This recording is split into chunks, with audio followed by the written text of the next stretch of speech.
सगळ्यांना माझ्याकडून नमस्कार.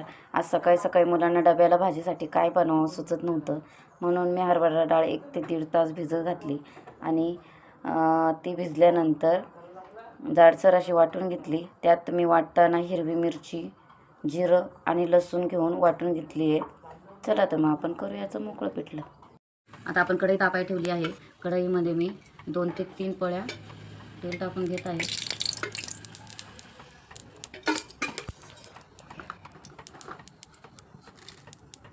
तेल तापल्यानंतर त्यात मोहरी छान तडतडून द्यायची.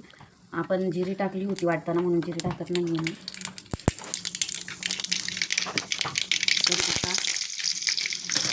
आणि 2 कांदे, 1 वाटी जरी भिजवली तर 2 कांदे.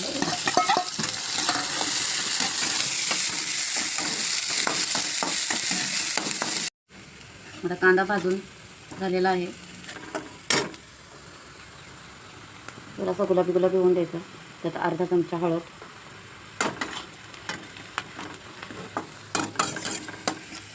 चांगलं मिक्स करून परतून घ्यायचं. गॅस बारीक करून त्यात वाटलेली डाळ, लसूण, हिरवी मिरची त्यात वाटली होती, म्हणून कांद्यामध्ये काही टाकायचं नाही हळदीशिवाय, कढीपत्त्याशिवाय.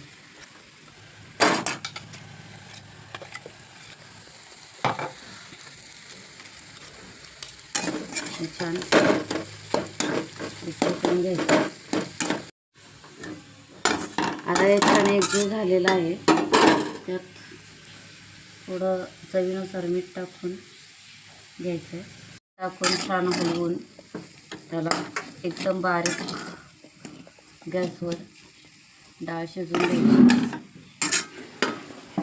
झाकण ठेवून वाफवून शिजवून घ्यायची. आपलं पिठलं तयार आहे. त्यावर तुम्ही कोथिंबीर टाकून खाऊ शकता. छान छान चपाती संग किंवा भाकरी संग एकदम छान लागते.